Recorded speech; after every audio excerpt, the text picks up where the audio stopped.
والسلام على رسول الله. طبعا احنا عندنا روتين لتنظيف الكاتل بتاعنا، بيقعد فتره مش عارفه ايه. شوفوا مش نضيف خالص اهو.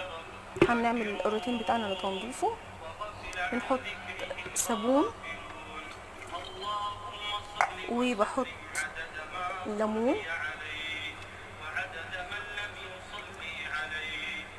ممكن نعصرها عادي او ممكن نحطها بقشرها عادي.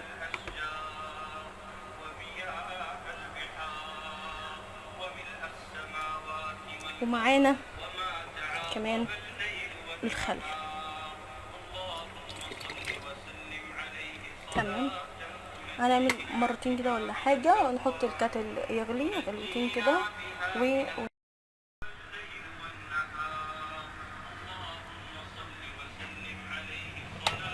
طبعا ده النتيجة، بس غلط جدا ان هو يطلع، بس لازم نحط المعيار بتاعه يعني عشان ايه؟ الصابون بيعمل فقاقيع وبيفور زي اللبن كده. بعمل غلو 2 3 مش مشكلة، هنظبط كل ده، بس اهم حاجة الكهرباء برضه هينضف معانا ان شاء الله. نكرر العمل يعني، ممكن نكررها تاني بخل بقى وليمون تاني يعني. تعالوا بقى نشوفه، نغسله كده ونشوف.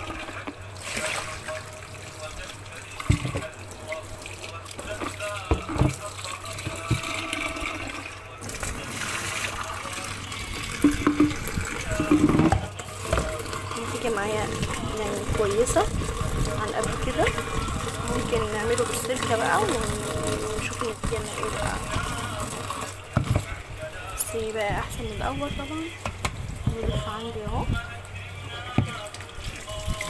طبعا لازم ننشفه كويس جدا قبل ما نستخدمه تاني عشان الكهرباء.